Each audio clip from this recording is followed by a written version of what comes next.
Assalamualaikum warahmatullahi wabarakatuh. Kami dari kelompok 12. Pada kesempatan kali ini kami akan mempresentasikan materi terkait mengelola persediaan pada supply chain di pertemuan 6. Anggota kelompok kami itu ada Humaira dengan NIM 05, Ada saya Nadia Rowli dengan NIM 30. ada saya Anggur Sadra Bakti dengan NIM 34. Baik, untuk penjelasan selanjutnya akan dijelaskan oleh rekan kami. Baik, di sini saya akan menjelaskan konsep dasar persediaan. Jadi, inventaris atau persediaan adalah stok bahan atau barang yang disimpan untuk mendukung kelancaran proses produksi dan layanan. Jadi, inventaris itu seperti tulang punggung operasional dari suatu perusahaan.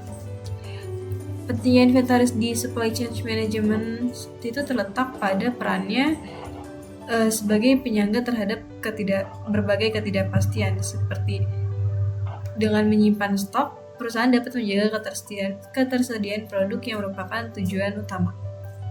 Kemudian, hal ini juga secara langsung menghindari kerugian akibat dari kehabisan stok atau stock out yang bisa mengecewakan pelanggan dan merugikan penjualan. Selain itu, inventaris juga mendukung efisiensi biaya operasional.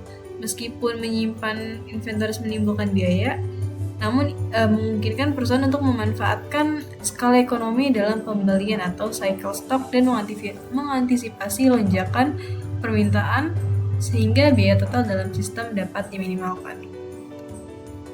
Kemudian saya akan menjelaskan dari jenis persediaan berdasarkan produk. Klasifikasi ini berfokus pada wujud fisik dari barang yang menjadi persediaan. Pemahaman ini sangat penting untuk manajemen gudang dan pelaporan keuangan. Yang pertama itu ada bahan mentah atau suku cadang yang dibeli, raw materials or purchase parts. Ini adalah input dasar yang akan melalui proses produksi. Kemudian setelah bahan mentah itu ada barang setengah jadi atau barang dalam proses, work in progress atau IP. Maksudnya adalah barang yang sudah mulai dibuat di tahap produksi tapi belum mencapai produk akhir. Pengelolaannya penting untuk memonitor efisiensi proses produksi. Kemudian yang ketiga ada barang jadi atau finished goods inventories di organisasi manufaktur. Maksudnya adalah ini produk akhir yang siap dijual di organisasi manufaktur. Kemudian yang keempat itu ada barang dagangan atau merchandise. Di organisasi retail, ini adalah produk yang yang dibeli dari pemasok dan siap untuk dijual kembali kepada konsumen. Kemudian yang terakhir adalah suku cadang pengganti peralatan dan perlengkapan, replacement parts, tools, and supplies. Artinya adalah kategori ini mencakup item-item pendukung yang diperlukan untuk menjaga mesin dan fasilitas tetap beroperasi, meskipun tidak menjadi bagian dari produk yang dijual. Kemudian saya akan menjelaskan jenis persediaan berdasarkan fungsi. Klasifikasi fungsional ini akan menjelaskan mengapa persediaan produk tersebut ditahan. Dan ini berhubungan langsung dengan strategi dari supply chain management ini sendiri. Yang pertama adalah persediaan pipa saluran atau transit, atau pipeline atau transit inventory. Maksudnya adalah persediaan ini ada karena waktu tunggu atau lead time yang diperlukan untuk pengiriman barang dari satu lokasi ke lokasi lain. Meskipun barang sudah dipesan, ia masih dianggap sebagai inventaris karena belum tersedia di gudang penerima. Yang kedua itu ada stock siklus atau cycle stock. Ini maksudnya adalah ini bisa timbul karena perusahaan memutuskan untuk memesan atau memproduksi dalam jumlah yang lebih besar dari kebutuhan langsung. Biasanya untuk memanfaatkan skala ekonomi atau diskon kuantitas.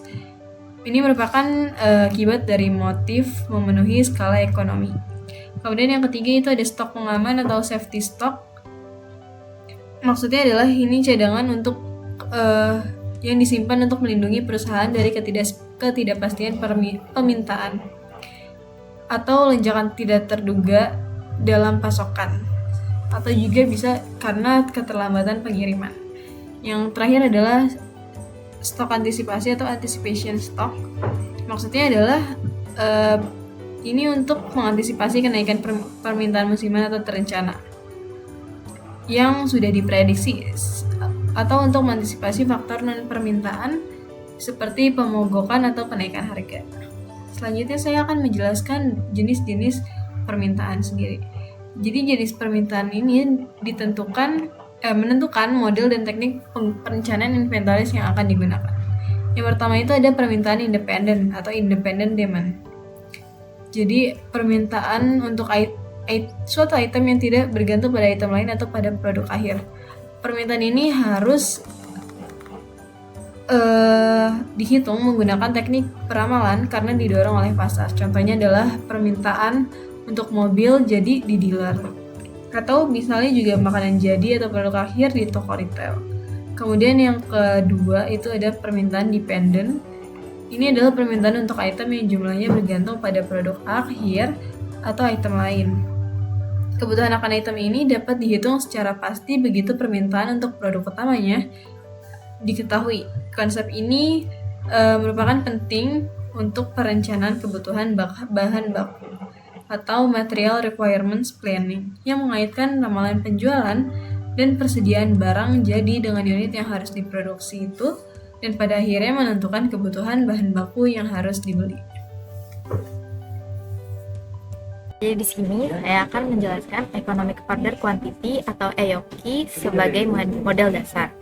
EOQ adalah salah satu teknik pengendalian persediaan yang paling tua dan terkenal secara luas. Metode pengendalian persediaan ini menjawab dua pertanyaan penting. Kapan harus memesan dan ada berapa banyak yang harus memesan. Perhitungan Economic Order Quantity atau EOQ dapat dihitung dengan rumus sebagai berikut. Di mana di rumus tersebut penjelasannya adalah EOQ itu adalah kuantitas pembelian optimal, S adalah biaya pemesanan setiap kali pesan, D-nya adalah penggunaan bahan baku per tahun, H-nya adalah biaya penyimpanan per unit. Kemudian di sini ada biaya dalam persediaan. Pengelolaan persediaan selalu menimbulkan sejumlah biaya yang harus dikendalikan agar tidak membebani kinerja supply chain secara keseluruhan. Secara umum, biaya ini terbagi menjadi 3 kategori utama. Yang pertama, holding or carrying cost, yang kedua, ordering cost, dan yang terakhir ada stock out cost. Holding or carrying cost adalah biaya yang timbul karena menyimpan stok dalam jangka waktu tertentu, termasuk biaya gudang, asuransi, resiko penyusutan, kerusakan, dan biaya modal yang mengendap. Ordering cost ini adalah biaya yang muncul setiap kali perusahaan melakukan pemesanan barang, seperti biaya administrasi pemesanan, proses pengadaan, serta biaya pengiriman atau transportasi. Kemudian yang terakhir ada stock out cost. Biaya ini adalah biaya kerugian akibat kehabisan stok, termasuk kehilangan potensi penjualan, keterlambatan layanan, serta menurunnya kepercayaan dan loyalitas dari pelanggannya. Kemudian di sini ada inventory policy. Inventory policy ini ada yang pertama, continuous review policy atau Q system. Pada kebijakan ini, jumlah persediaan dipantau secara berkelanjutan.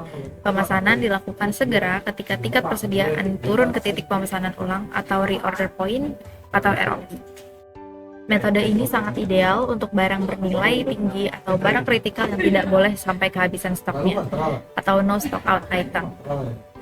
Keputusan pemesanan mempertimbangkan rata-rata permintaan per periode, waktu tunggu, dan tambahan safety stock untuk mengantisipasi fluktuasi permintaan atau keterlambatan pengiriman. Sistem ini lebih presisi namun membutuhkan biaya pengawasan dan sistem informasi yang lebih tinggi karena proses monitoring berjalan secara real time. Kemudian ada inventory policy yang kedua, ini ada periodic review policy atau Q system. Berbeda dengan Q system yang tadi, pada kebijakan periodic review ini persediaan tidak diawasi setiap saat, tetapi dievaluasi pada interval waktu tertentu, misalnya per minggu atau per bulan. Pada saat periode review tiba, jumlah persediaan dihitung dan pesanan dibuat untuk menaikkan stok hingga mencapai base stock level atau order up to level. Walaupun lebih sederhana dalam implementasi dan cocok untuk barang kategori kelas C, yaitu low value frequent items, pendekatan ini memiliki kelemahan berupa jeda antar review yang membuka peluang terjadinya kehabisan stok. Untuk itu, penambahan safety stock biasanya lebih besar dibandingkan dengan Q system. Untuk selanjutnya dilanjutkan oleh rekan saya, Anton. Baik, terima kasih atas kesempatannya. Saya akan lanjutkan untuk studi kasus EOQ atau Economic Order Quantity.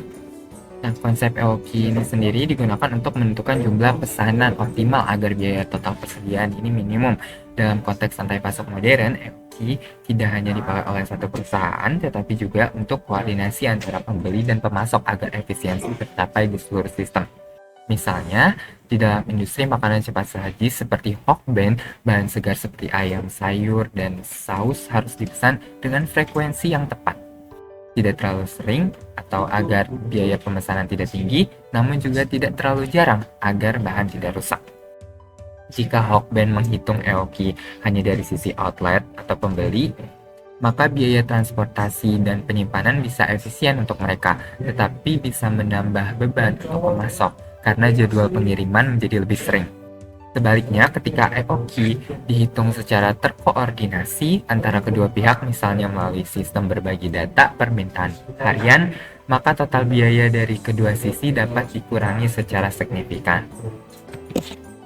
Nah, untuk kesimpulan dari studi kasus ini, penerapan EOQ terintegrasi menghasilkan yang pertama pengurangan total biaya sistem atau biaya simpan plus biaya pesan, yang kedua stok yang lebih seimbang di semua titik rantai pasok, dan yang terakhir hubungan kerjasama yang lebih kolaboratif antara supplier dan buyer. Dalam praktiknya, konsep EOQ modern ini sering dikombinasikan dengan demand forecasting dan real-time data sharing, sehingga keputusan pemesanan lebih akurat dan adaptif terhadap permintaan pelanggan.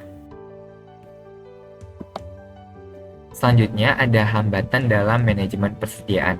Tentunya dalam praktik supply chain management ini pengelolaan persediaan menghadapi berbagai kendala yang bisa berdampak langsung pada efisiensi biaya dan kepuasan pelanggan. Berikut ada beberapa hambatan utamanya yang meliputi yang pertama, perubahan permintaan pelanggan atau fluktuasi permintaan pelanggan, permintaan yang berubah cepat atau musiman, promosi, tren makanan menyebabkan kesulitan menjaga keseimbangan stok antara overstock dan stock up. Yang kedua, data stok dan permintaan kurang terintegrasi antar pihak. Banyak perusahaan masih menggunakan sistem manual atau tidak terhubung antar gudang, supplier, dan outlet. Akibatnya, pengambilan keputusan sering terlambat dan tidak akurat.